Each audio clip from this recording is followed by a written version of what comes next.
92.7 FM WMDX, Madison's real news and great conversation. Here's your Daily News Roundup. With Civic Media News, I'm Terry Miller. Wisconsin's classrooms are facing a growing crisis, and officials say the problem goes beyond just hiring. Poor retention and new graduates leaving the state are driving a teacher shortage that shows no signs of slowing down. But there may be a new solution in the works. Back in 2024, Congress approved more than $500,000 in federal funding to launch a teacher apprenticeship program right here in Wisconsin. State agencies, including the Department of Workforce Development, the Department of Public Instruction, and the Wisconsin Technical College System, teamed up with 2 universities to get the program off the ground. The idea: let aspiring teachers earn while they learn, instead of the traditional path, a short internship, a bachelor's degree, and 1 semester of student teaching. This program flips the script entirely. Apprentices work inside classrooms now in support roles while training for their teaching credentials. And a prominent voter advocacy group is taking Wisconsin to court over how absentee ballots are handled when information is missing.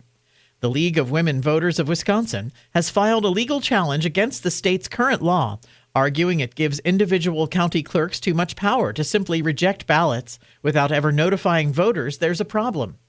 They're asked to a Dane County judge require all clerks to notify voters when something is missing and give those voters a chance to fix it before their ballot is thrown out.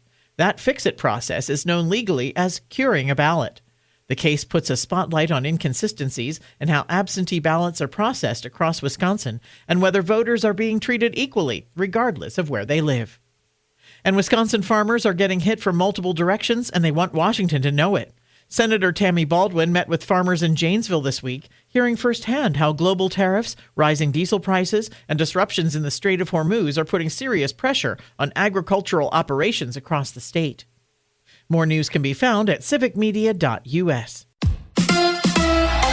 The Miz wins again. Hi, I'm Mike Clemens with sports baseball. The Brewers are back home at AmFam Field to host the Giants after beating the Astros yesterday in Houston 2-0. Another shutout performance by The Miz. Jacob Mizorowski. Was he as good as he was on Memorial Day? Pat Murphy. Did he have his best, most crisp stuff? No, but he gave us 7 innings and probably could have gave us a little more, but we want to be smart about everything we do there.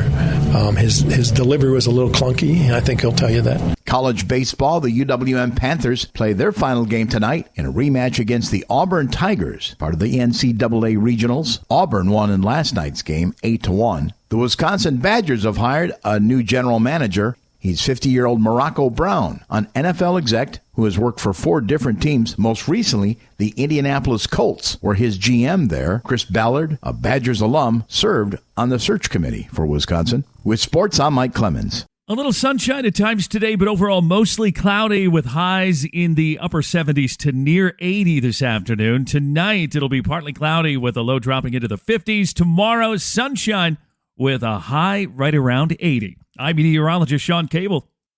That's your Madison News Roundup from WMDX. Find more news anytime at WMDXradio.com. Subscribe to this podcast on Spotify, Apple, or wherever you find your podcasts.